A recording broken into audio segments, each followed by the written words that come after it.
Hola amigos. Bueno, muy bien. Retomando el ciclo de estas conferencias virtuales, hoy traigo en la colación una decisión de la Corte Suprema de Justicia que me parece importantísimo revisarla. Es el radicado 52169 del 9 de mayo del año 2018 con ponencia de la doctora Patricia Salazar Cuéllar. Los temas, como aparecen allí en el tablero, son realmente de mucha importancia, tanto en el aspecto de el tema de la preclusión endomática con lo del error de prohibición, tanto directo como el indirecto, y también sobre la carga en relación con los jueces para motivar sus decisiones judiciales, asegurando para que sean seguridad jurídica y la igualdad, y que si se apartan de la ley, pues debe existir una carga motivacional de excepción de inconstitucionalidad, exponiendo pues las razones por las cuales se aparta. De manera pues que vamos a desarrollar estos aspectos aquí de acuerdo con la decisión de la Corte Suprema de Justicia. Bien amigos, les habla Miguel José Escobar Jiménez, yo soy el creador del canal Derecho Penal para Todos, así que síganme en estos próximos minutos y vamos a tomar atención sobre estos tópicos. Bueno, allá en el tablero he colocado los temas a desarrollar, el asunto de la preclusión, porque en este caso se trata de una decisión de una juez de Bogotá.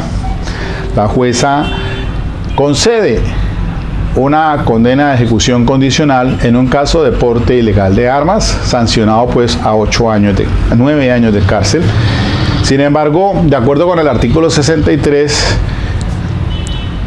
considera de que pues si bien está no se da el requisito objetivo de que se trate de delitos que superen los 4 años, sí establece que hay presupuestos para que se consagre o se consideren los aspectos subjetivos. En este caso particularmente, pues concede esa condena de ejecución condicional y por un periodo de prueba de 2 o 3 años, teniendo en cuenta pues el arraigo de la persona que estaba herido y que por lo tanto entonces el detenido no podía recibir la atención médica, creo que no tenía antecedentes penales, y en consideración a con esto pues se toma la decisión entonces de conceder ese subrogado. Bien, pues el asunto se va en apelación, pero el tribunal revoca y compulsa copias para que investiguen a la jueza por esta situación. El fiscal encargado ante la Corte pues adelanta la investigación del caso y pide o solicita la preclusión con base pues en el artículo 332 numeral segundo, al considerar que se daba pues unas causales de justificación. El tribunal lo niega y se va esto pues a la Corte. La Corte entonces hace el análisis de la situación y en sus consideraciones, pues al referirse al tema de la preclusión, allí tengo unos ítems así. 1A. El fiscal fue quien elevó la petición. Entonces la pregunta es, ¿puede la defensa tener la condición de apelante? En este caso, pues, al momento en que el fiscal presenta el recurso de apelación, pues le dan el traslado como no impugnante a la defensa.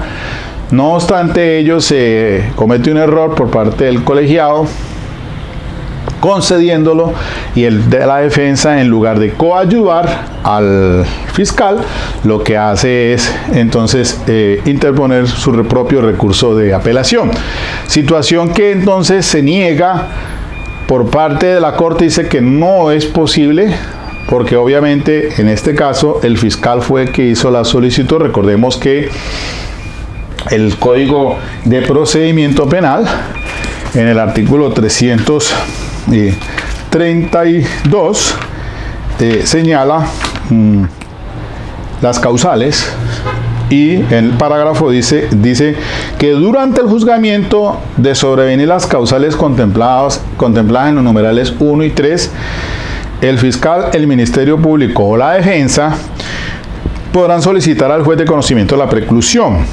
De contera entonces quien hace la solicitud porque tiene esa carga de demostración tanto jurídica como probatoriamente es el fiscal, y excepcionalmente entonces en el juicio lo harán la defensa también y el ministerio, única y exclusivamente en los numerales 1 y 3.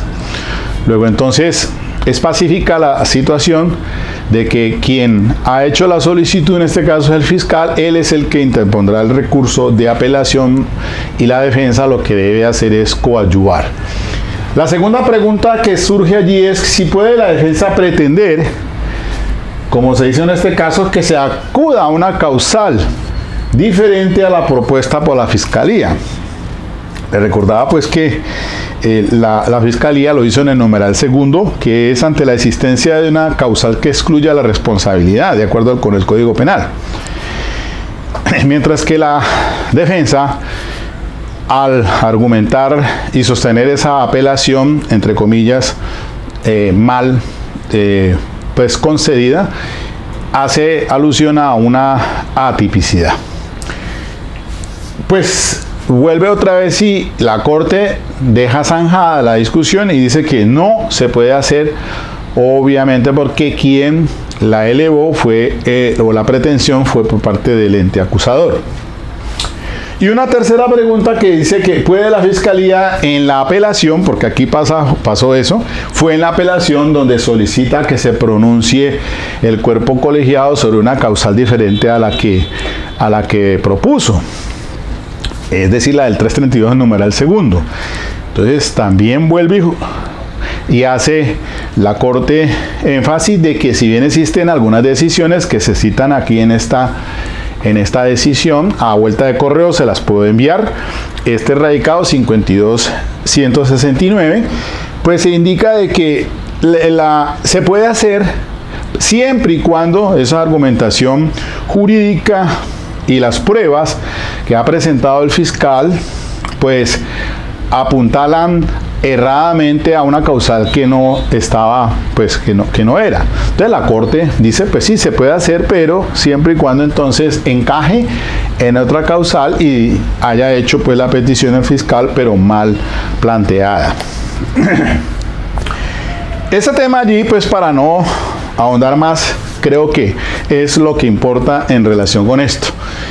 Ahora, al segundo punto, que es el tema más complicado sobre el error de prohibición directo e indirecto. Lo voy a dejar de último porque me tocó leerme otra vez las lecturas que tengo de carácter obligadas, como son las del maestro Jesús Orlando Gómez López, Teoría del Delito, sobre el error, mi maestro en especialización. Y también pues creo tener aquí a Pavalló.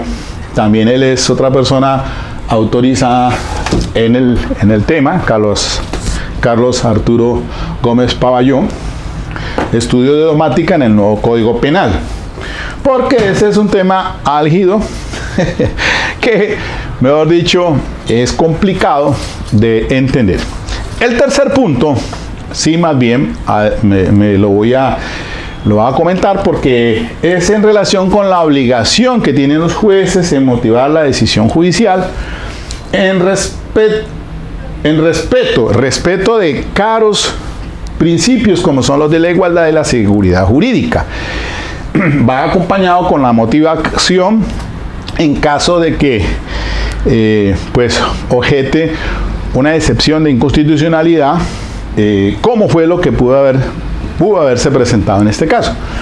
Porque es que, miren que aquí es importante decir lo siguiente. Hombre, yo me ubico y me pongo en los zapatos de la juez, como abogado del diablo. Pero la Corte está mandando un mensaje muy claro.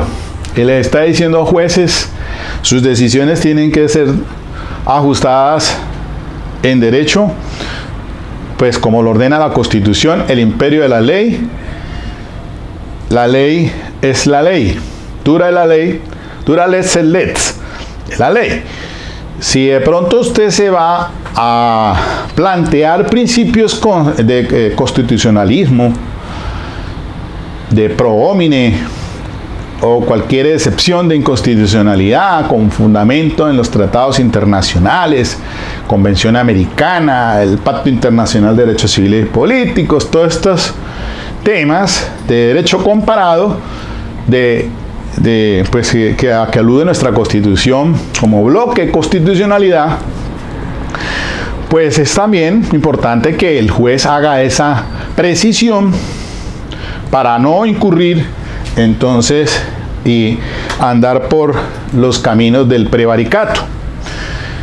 Usted que está allá, si es juez, le ha tocado esa experiencia, y los que han tomado decisiones, seguramente esta situación de la Corte, que en este caso fue porque se dio cuenta, porque llegó allá, porque además de ello, pues había tomado 2 decisiones la misma juez en otros asuntos en iguales términos, y pues por ahí la cogió la Corte y dijo pues que cómo era posible, cuando ni siquiera había un fundamento pro homine, ni menos en principialística.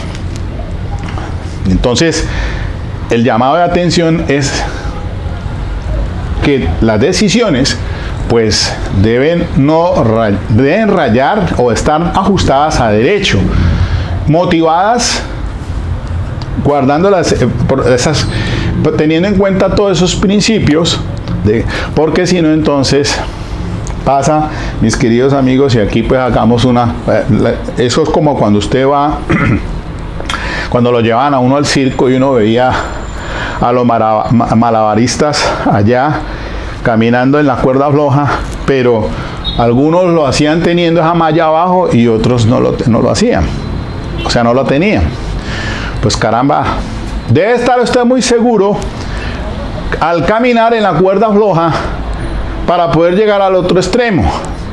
Si da un paso en falso y está la malla, pues se salva, pero si no está la malla, seguramente.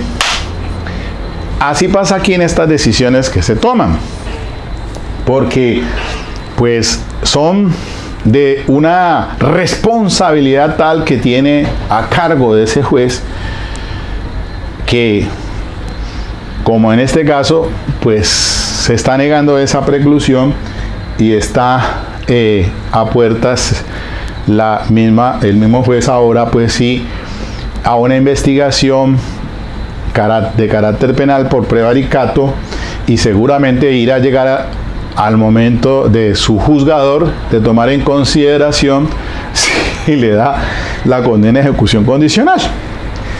A ver si tomará en cuenta esos principios o todo esto que se tuvo ella presente. De pronto es una juez que se dice pues, de experiencia, que el fiscal delegado pues insistió en que aquí no había no se ha cometido o se incurrió en un error de prohibición indirecto, en fin. Pero la Corte, miren ustedes, cuando aborda este asunto, dice así: se olvida, esto en la página 35, dice así, comillas, se olvida con la postura del apelante, o sea del fiscal, que precisamente la obligación de motivar se erige en soporte constitucional y legitimación de la decisión judicial en respeto de caros principios como los de igualdad y seguridad jurídica. Para lo que se examina, cabe destacar que la motivación de lo decidido es el factor sustancial en el cual se ampara la conclusión de lo resuelto, obedece a una sólida interpretación constitucional o legal y no apenas al capricho del funcionario judicial. Esto es, si existe una norma cuyo tenor expreso, el 63, artículo 63, pues estoy hablando pues del Código Penal. Si existe una norma cuyo tenor expreso no llama a confusión ni ha sido objeto de controversia en su aplicación, al punto que la generalidad de los jueces la hacen valer sin dificultades, los principios de legalidad, seguridad jurídica e igualdad demandan del funcionario judicial que decida apartarse de la norma o darle una interpretación ajena a su texto, concreta y profunda motivación, que permita conocer las razones en las que se soporta tan diametral oposición a lo pacífico. Si el funcionario judicial obvia esta que se entiende obligación ineludible, de ninguna manera es factible, como lo intenta el fiscal, acudir a especulaciones para cubrir su vacío motivacional.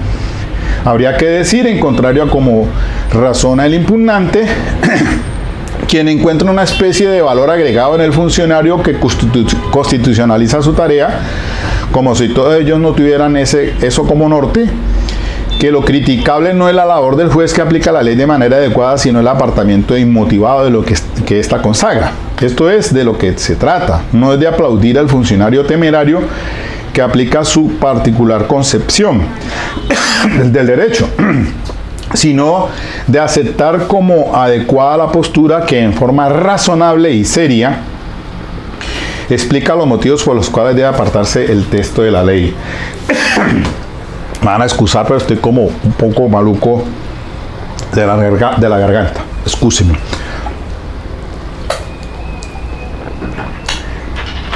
Es que, si en efecto, como lo sostiene la indiciada en su interrogatorio y lo reitera la defensa en el traslado del recurso de apelación, la inobservancia del artículo 63 del Código Penal solo se justifica en la excepcionalidad del caso sujeto a examen aquí. Esto es, dadas las condiciones de salud del procesado, del estado de constitucionalidad de las cárceles y la necesidad de ofrecer unas condiciones dignas al condenado, no se entiende entonces cómo en otras ocasiones que dista mucho de corresponder a tan dramática situación, la indiciada desconoció de igual manera la talanquera objetiva consagrada en la norma y sin más otorgó el subrogado de la suspensión condicional de la ejecución de la pena.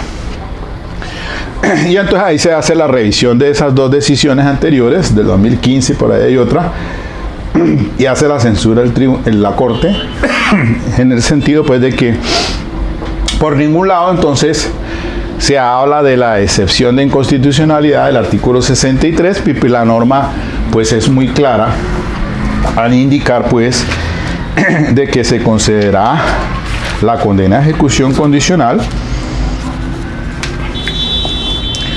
se suspende cuando la pena impuesta sea de prisión que no exceda de 4 años. Es un requisito objetivo.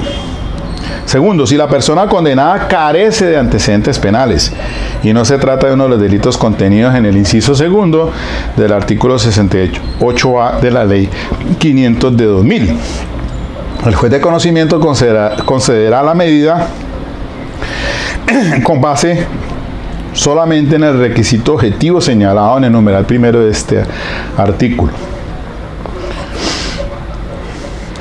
Tercero, si la persona condenada tiene antecedentes penales por delito doloso dentro de los 5 años anteriores, el juez podrá conceder la medida cuando los antecedentes personales, sociales y familiares del sentenciado sean indicativos de que no existe necesidad de ejecución de la pena. Entonces, miren ustedes pues que cuando dice la norma ahí en el numeral segundo, si la persona condenada carece de antecedentes penales y no se trata de uno de los delitos contenidos en el inciso segundo del artículo 68A. Entonces, pues acá la decisión de la juez fue decir, bueno, sí, como dice la Corte, e insiste pues que en que la indiciada haya instituido el apartamiento de lo consagrado en el artículo 63 como soporte de varias libertades concedidas, lejos de apuntalar la causal de preclusión aducida por la fiscal, la desvirtúa. En tanto, se hace evidente que ninguna de ellas ofreció argumentos sólidos, ni mucho menos de principialística constitucional o legal, para desconocer el mandato expreso de la ley, ni qué decir de algún tipo de mención a la excepción de inconstitucionalidad, pero además indica evidente que no es en circunstancias excepcionales que ello sucede. Bueno, ahí está entonces la decisión de la Corte, haciendo énfasis de que el juez, la obligación de los jueces cuando se aparta. Ahora sí, entonces, voy a referirme al tema de dogmática penal del error de prohibición. Esto me van a tener ustedes paciencia porque esto no es pacífico. Es complicadito, sí, pero de pronto si lo hacemos despacito hasta de pronto lo entendemos. Hasta yo me lo entiendo. Seguramente lo va a entender. No, mira, aquí es que una vaina es tremenda cuando se nos explica desde las mismas. Yo creo que mis profesores, y tuve unos buenos profesores penalistas en pregrado, en posgrado estaba mi profesor Fernando Velázquez y otros también todavía existen. En pregrado pues sí, ya han fallecido, pero tuve un profesor muy excelente en el área penal. Pero esto era en el año 80, pues. Una cosa era el Código Penal del 80, otra cosa fue el Código Penal del año 2000, precisamente, este Código Penal del 2000. Entonces, ¿por qué? Porque es que con los esquemas del delito, clásico, neoclásico, finalismo, ahora la famosa imputación objetiva, pues todos esos son conceptos que se han ido cambiando e introduciendo allí en los códigos penales. Pero miren, el artículo 32 del Código Penal, pues, señala lo siguiente, dice: no habrá lugar a responsabilidad penal cuando, miren, escuchen atentamente, ausencia de responsabilidad. Entonces, que ya no se habla de causales de justificación, ni causales, no hay, es decir, no hace diferencia, como antes en los códigos te decían causales de justificación tales, causales de ausencia de responsabilidad tales. Ahora están todas en un mismo costal, digámoslo así, excúsenme la expresión. Ausencia de responsabilidad. 32. No habrá lugar a responsabilidad penal cuando. Entonces allí tenemos 12 numerales. Y nos vamos para el 10. Se obre con error invencible de que no concurre en su conducta un hecho constitutivo de la descripción típica, o de que concurren los presupuestos objetivos de una causal de que excluya la responsabilidad. Si el error fuere vencible, la conducta será punible cuando la ley la hubiere previsto como culposa. Hasta allí nomás. No nos metamos más en otros cuentos allí. Y el numeral 11 habla de: se obre con error invencible de la licitud de su conducta. Si el error fuere vencible, la pena se rebajará a la mitad. Para entender esto hay que ir al esquema finalista de Hans Belzel. Maestro Belzel fue el que introdujo el finalismo. Y entonces hay unas teorías allí, la teoría estricta de la culpabilidad y la teoría limitada de la culpabilidad, la teoría del dolo, en fin, todas esas cosas allí. Pero, para no ir muy lejos, nuestro código, el artículo 32, en este numeral 10, adopta la teoría limitada de la culpabilidad. Y entonces, Claro, algunos están preguntando, ¿el error de tipo y el error de prohibición? Sí, el error de tipo es el numeral 10 y el error de prohibición es el numeral 11. Lo que pasa es que ese error de prohibición indirecto, porque hay de error de prohibición directo y error de prohibición indirecto.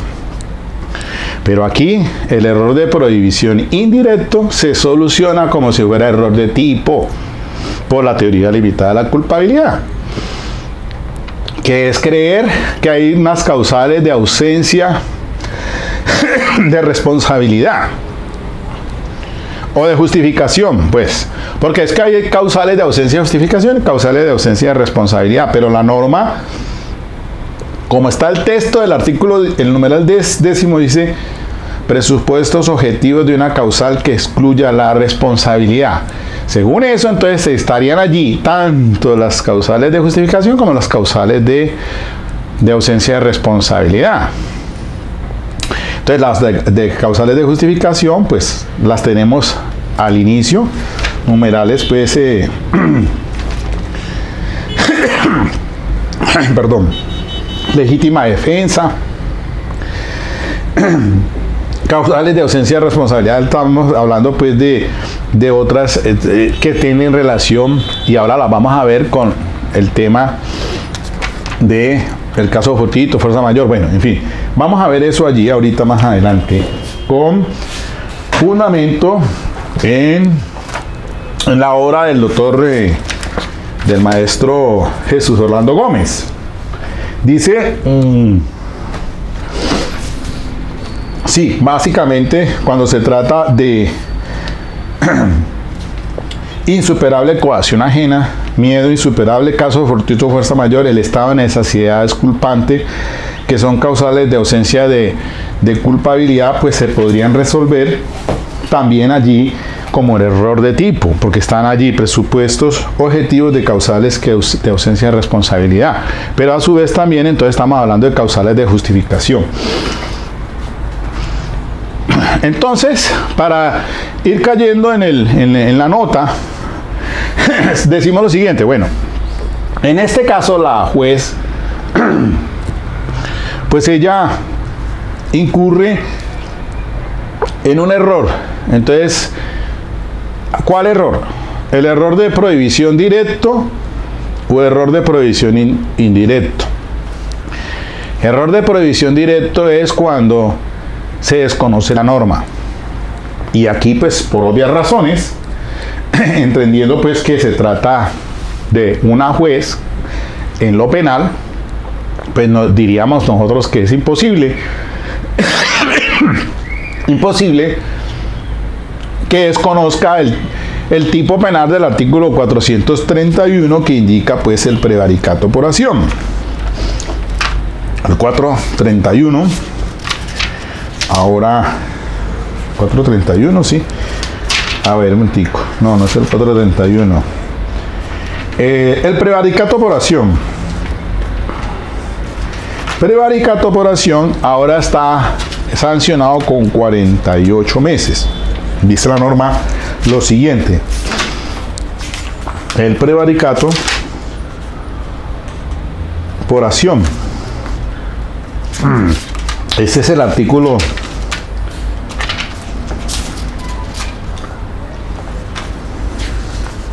'Qué página oscura! A ver, que se me embolató, carajo. Ay, no. Estaba fregado del pecho. Bueno, el prevaricato por acción. Peculado, concusión, cohecho.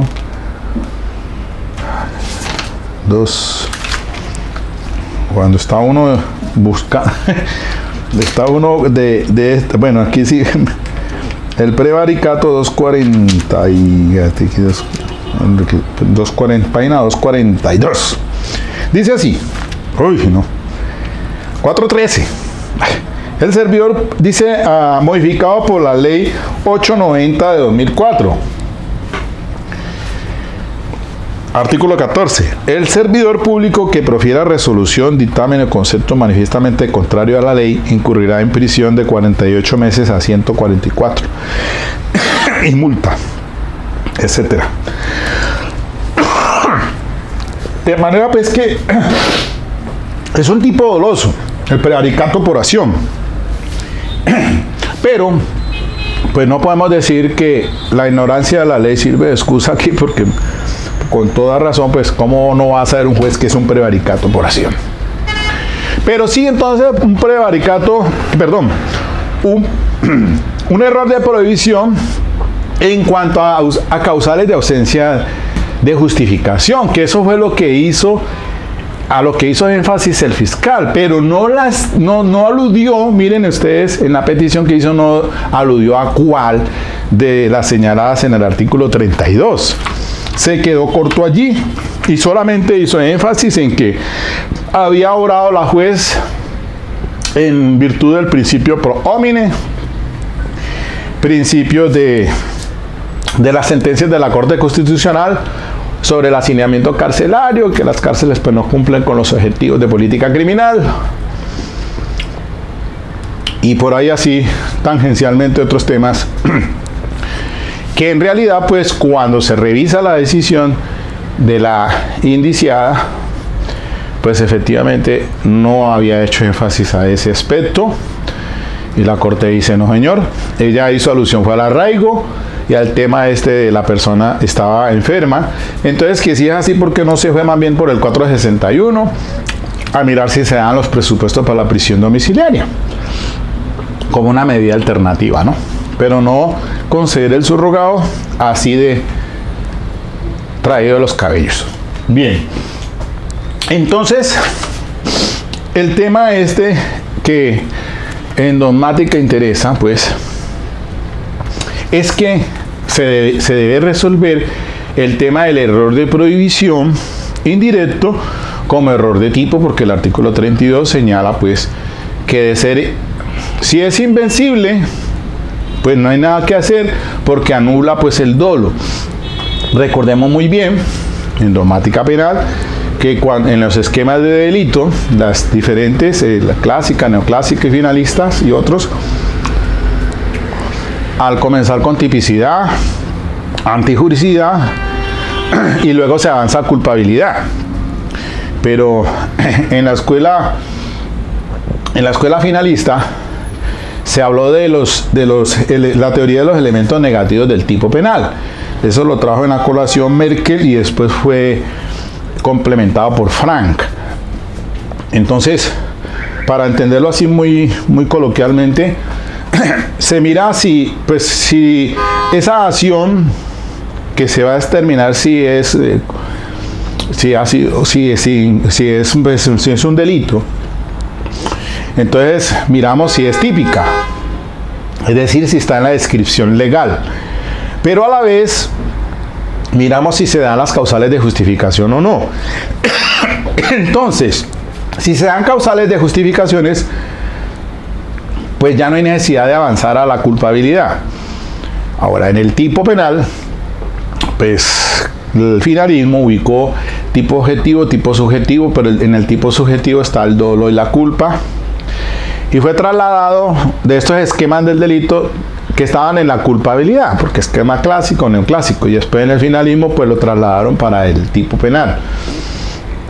Por eso entonces, muy de una manera práctica se dice que en ese caso, por ejemplo, aquí ustedes traen a colación la misma corte un caso de la defensa putativa.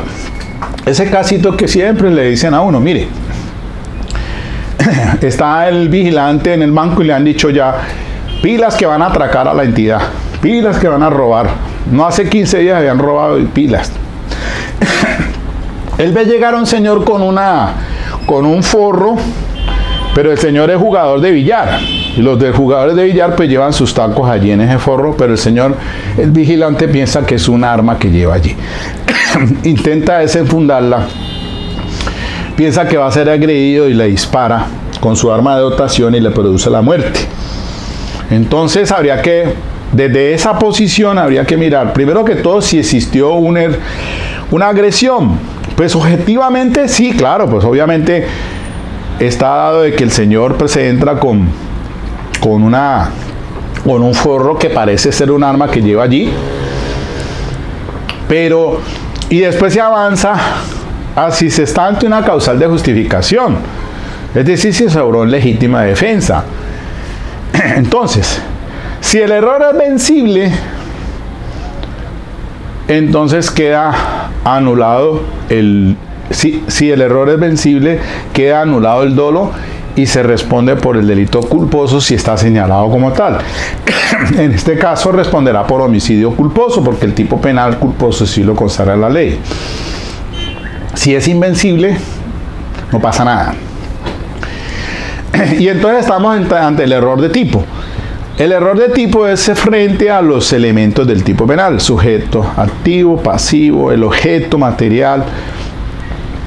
Ahí se da el caso normalmente en delitos de carácter sexual, con la niña que tiene una apariencia psicofísica mayor de 16, 17, 18 años, no es una niña de 14, cae en ese error del victimario, y entonces alude en un error de tipo porque precisamente uno de los elementos del tipo penal alude pues a la edad de la menor y puede caer en ese error de tipo.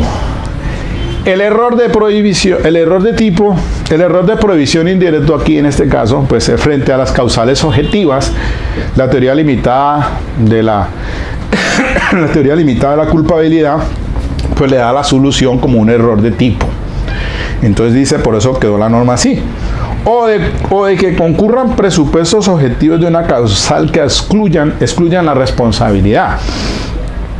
El maestro Jesús Orlando Gómez López pues va más allá y dice el maestro en esta obra de teoría del delito, en su página 1049, que la situación puede ser solucionada bien por la aplicación del principio de analogía, por aplicación del numeral 10 del artículo 32 del Código, que se refiere en forma amplia al error sobre los presupuestos objetivos de una causal que excluyan la responsabilidad. No solamente están las causales de justificación, sino de inculpabilidad, término que puede considerarse comprensible de causales de justificación y exculpación. Por lo tanto, podría asimilarse esta forma de falsa comprensión a un error de tipo.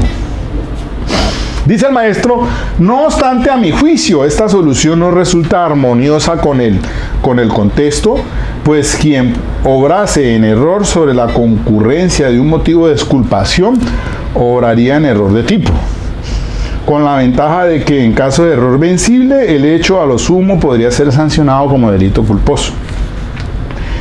En cambio, quien obrase en error de prohibición vencible, sería sancionado por un delito doloso atenuado.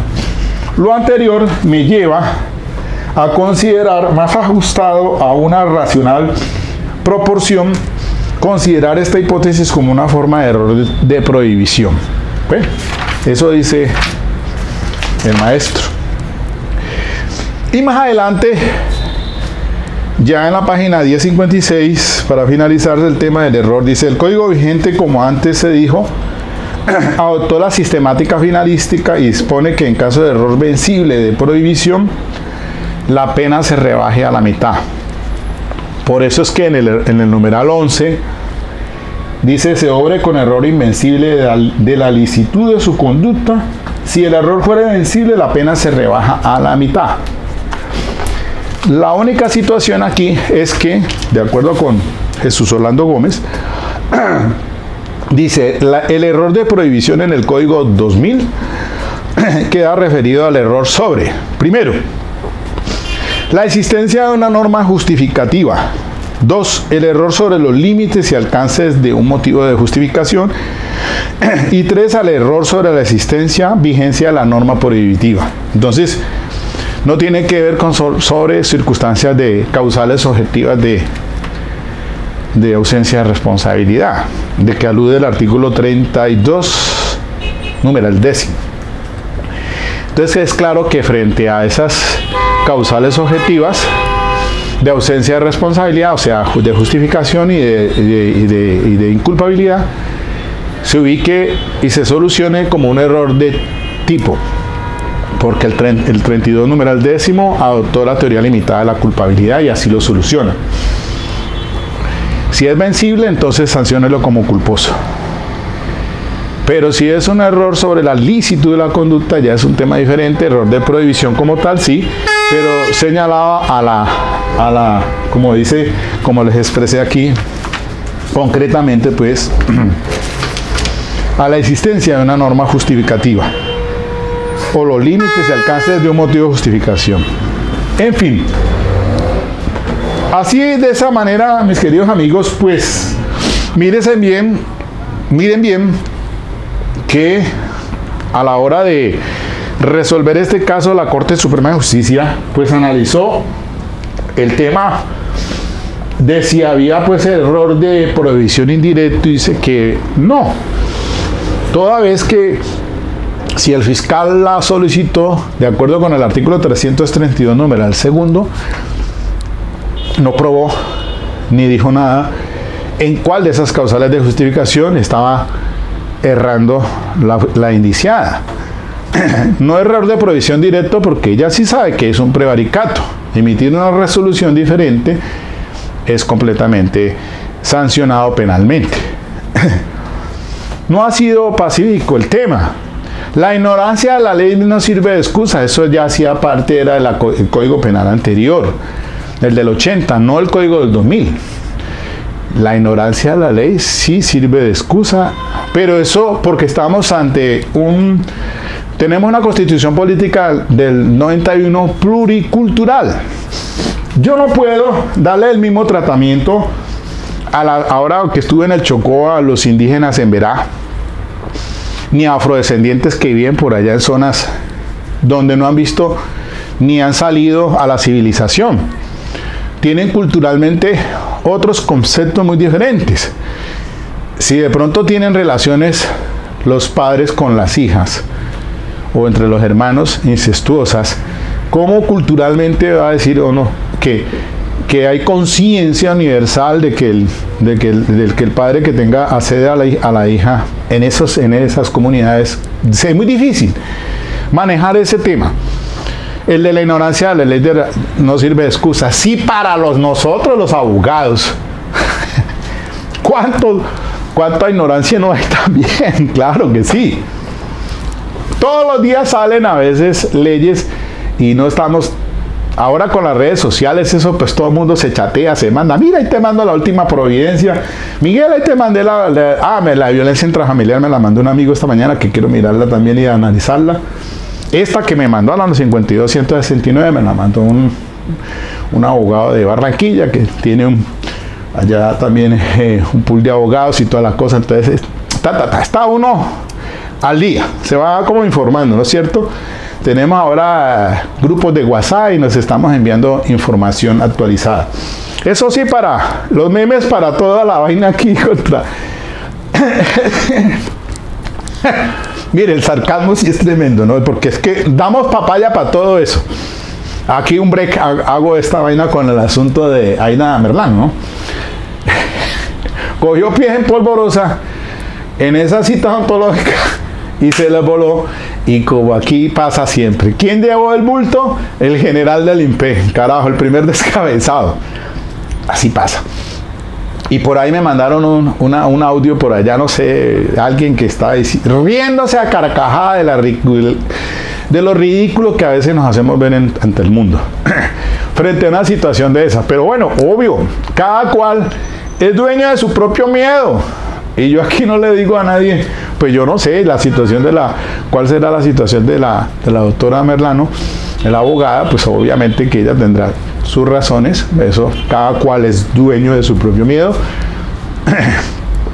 y no va a decir nada más, pero damos pie para todas esas situaciones y hoy tenemos en cierta forma, pues una forma de actualizarse uno más, hay una conciencia de las cosas, pero créame que también pues hay partes de la geografía colombiana donde no se conoce no tienen culturalmente. Ahora que estuve en Quito, después de 33 años, me encontré con una Quito diferente. Apenas están abriendo un centro comercial en el aeropuerto, con cines y toda esta cosa. ¿Cuándo? Allá no se ve una película, nadie. ¿Dónde? Pues de pronto por internet, pues tendrán allá el acceso obviamente a Netflix y todas estas cosas, que es lo que yo veo, Netflix, TV cable y todas esas cosas. Pero hay partes de la geografía colombiana donde hay gente que no sabe, ni siquiera tiene razón de existencia de lo que está pasando en Bogotá o está pasando en Colombia. ¿Cómo entonces no protestar de ellos? Una ignorancia de la ley les sirve de excusa, claro que sí. Entonces hay situaciones sui generis, y por eso hay que cada caso tiene una solución dogmática, muchas veces importante, que hay que analizarla, y en este caso pues no ha estado libre de ello la juez, que pues dio pie a esta situación, y yo pues lamento mucho por lo que está pasando y todo, pero pues esto nos sirve como ejercicio académico, y aprovecho este espacio para socializar un tema importante de la Corte Suprema de Justicia, en cabeza de la doctora Patricia Salazar Cuellar, que pues sí, efectivamente, ahora hay que estar muy, los jueces sobre todo, les toca una tarea dura, difícil, tomar decisiones. Por eso yo creo que en una audiencia que entré hasta no hace unos días, una semana atrás, atendiendo a un señor allí por una estafa y por un asunto de uso de documento público, pues por el uso de documento público daba lugar a privación de la libertad, y fuimos a las audiencias pristinas, legalización de captura, imputación y medida de internamiento. Pues no sabía yo que iba a plantearse allí, pero se solicitó la medida de internamiento, porque cabe. Sin embargo, se adelantaron las primeras, la legalización de captura, la imputación de cargos, y llegamos a la medida de aseguramiento o internamiento de privación de libertad, y la fiscal la retiró. Otro tema aquí que hay que tener en cuenta, y que por eso es que esto, la Corte dice en este caso, el tema de la preclusión, que estamos ante una justicia rogada. Entonces el petitum, en este caso es el fiscal, y la fiscal en este caso pues retira la petición de la detención. No puede la juez decir: un momentico, yo voy a tomar la decisión de detenerlo. ¿Cómo así? Eso es competencia, facultad que tiene es el fiscal, y él la retiró porque consideró, yo no tengo aquí argumentos para, el señor tiene arraigo, yo pues la verdad es que no voy a solicitarla, la retiro. Y pues, ¿qué piensa la defensa? Pues coadyuvo la petición de la fiscal. Si ella considera de que no existe o no tiene los elementos, pues no la piden, porque hoy en día se tiene mucho cuidado como con estas nuevas disposiciones las disposiciones en relación con la detención preventiva han cambiado y le han dado entrada a un control de convencionalidad, pues, o sea, todo lo que ha estimado la Convención Americana, el Pacto Internacional de Derechos y Políticos, o más sobre todo la Convención Americana, la Ley 16 del 72, que la última razón de ser es privar de la libertad a una persona. ¿Qué debe hacerlo? Pues se debe primero indicar y sostener por el fiscal si las no privativas de la libertad son insuficientes, y que acuda entonces a las de privación de la libertad. Eso ya viene acompañado de los pronunciamientos de la Convención Americana y de las sugerencias que se han hecho, y se ha ido acoplando incluso al plazo razonable. Después de pronto socializo una conferencia que nos dio por acá un juez de garantías sobre el tema, que me parece interesante abordarlo, sobre lo del plazo razonable. Porque, hombre, yo me acuerdo de una sentencia, la C774 del 2001 de Rodrigo Escobar Gil, sí, Mire, hay problema con esas libertades cuando ya se entra a juicio. Uno entra a juicio y entonces antes de esta legislación actual, pues no había un término perentorio de cuándo, se demoraba 1 año, 2 años, el tipo allá en juicio todavía y detenido. Ahora se habla del plazo razonable. De acuerdo a los instrumentos internacionales, pues, o lo del Pacto Internacional y la ley 74 del 68 y la ley 16 del 72, instrumentos internacionales, bloque de constitucionalidad. Entonces, eso es importante allí porque, mire, para no ir lejos, el caso Isidoro. Ese señor hace más de 1 año ya fue condenado en primera instancia. Yo apelé al Tribunal de Cali. Ya eso lo repartieron al magistrado, pero lleva 1 año. El señor ya va para 3 años de detenido ahora en enero. Y todavía no ha resuelto el tribunal. Pero ¿qué plazo hay? ¿Qué plazo? Yo me invento una petición de libertad en esas condiciones y ya hay una sentencia condenatoria de primera instancia? ¿De dónde lo he echado cabeza? ¿Por dónde meterme para pedir la libertad del señor? Porque no ha resuelto el tribunal. 1 año. Entonces son cosas que pues prácticamente si el señor sale absuelto por el tribunal, pues diríamos nosotros que es injusto 3 años privado de la libertad, casi que pague y conmute la pena estando ahí detenido. Eso es una de las observaciones que se han tenido por los instrumentos internacionales, que no se compagina una detención prolongada en el tiempo de una persona que está en situación apenas de investigación. Se presume inocente hasta que no sea vencido en juicio, y la vencido en juicio es en segunda instancia y en casación si se presenta el recurso extraordinario ante la Corte Suprema de Justicia. En firme esa decisión, si es que no cabe el recurso de revisión, pues vaya y venga. Entonces, des en cuenta ustedes que esa situación de las detenciones es complejo. Y yo entiendo, se alzan las voces de muchos, me dice Miguel, mira, yo estoy detenido acá, me da pesar. El problema de hacinamiento en las cárceles colombianas de nunca acabar. De eso ya hay pronunciamientos de la Corte Constitucional. Y entonces se han dicho pues que una de las razones también es evitar esas demandas contra el Estado por esta situación de las cárceles colombianas. Pero ¿quién le para mientras a eso? Entonces la decisión de la juez puede ser que la haya tomado sanamente, le faltó tal vez argumentarla mejor, o meterle a eso caldo de gallina, no. Perdón. Es decir, motivación en cuanto a la aplicación de excepción de inconstitucionalidad. Meterle a eso tratados y tratar, bueno, ponerlo, adornarlo bien bonito para que hubiera sido más convincente de por qué entonces frente a esas personas que objetivamente no cabe la posibilidad, pero subjetivamente sí se le puede conceder. Mire, es flexible el sistema en infancia y adolescencia. Yo sí he visto decisiones de los jueces que han tomado flexibles en el tema, pero porque esos son otros principios los que acompañan allí a esa justicia restaurativa en relación con los menores de edad.